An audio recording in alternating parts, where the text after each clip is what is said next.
And I want to end by telling you another story of another little girl, another refugee, born in Somalia.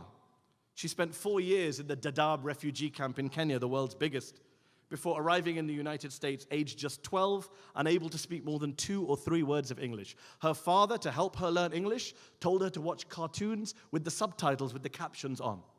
That's how she picked up English. By 17, she was a citizen of the United States. Within a few years after that, she had graduated from university with a degree in political science. She became an organizer and watched as Donald Trump came to her state in Minnesota in 2015. And he said, and I quote, that Minnesota had suffered enough at the hands of Somali immigrants and Somali refugees like her own family. Large numbers of Somali refugees are coming into your state without your knowledge, Trump said back then, without your support or approval, and with some of them joining ISIS and spreading their extremist views all over the country and all over our world. He then went on to add Somalia, her country, to his Muslim ban list upon becoming president. On Tuesday night, though, ladies and gentlemen, that little girl, that refugee from Somalia, that community organizer from Minnesota, Ilhan Omar, was elected to the Congress of the United States of America with 78% of the vote in her district.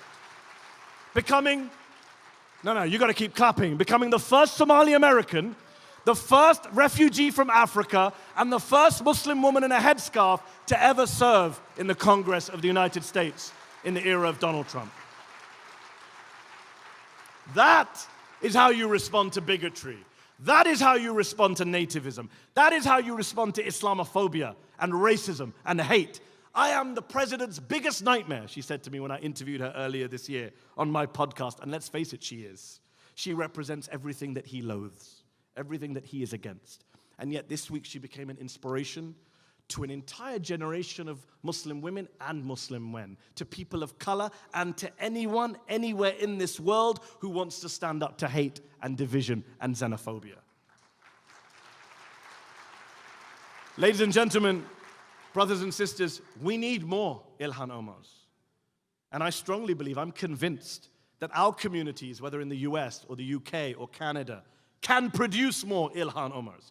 We can show the bigots and the racists and the xenophobes and the folks who hate refugees and immigrants, we can show them that we are here.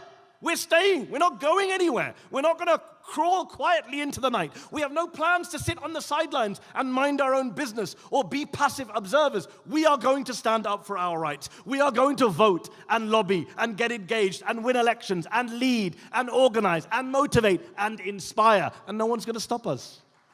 That is the message we're going to send.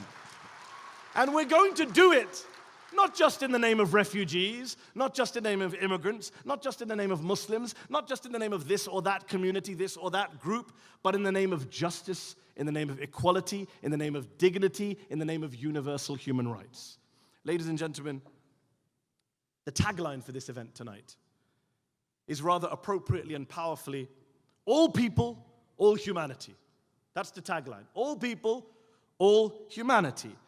And so I'm reminded of what Hazrat Ali ibn Abu Talib, one of the great Muslim rulers of all time, the 4th Khalifa of the Ahl Sunnah, the first Imam of the Shia, what he said in a letter to his companion Malik Ashtar after he appointed him governor of Egypt. He wrote, "O Malik, remember, people are of 2 types. People are of 2 types. They are either your brothers in faith or your equals in humanity." Those are the only 2 types of people. Your brothers and sisters in faith or your equals in humanity. That's it. So never forget that message. Never allow anyone to turn you against your fellow human beings, your brothers and sisters, your equals, especially your fellow human beings who need help. And tonight, my dear brothers and sisters, tonight is the night we give them that help. Thank you very much for your time. Assalamu alaikum.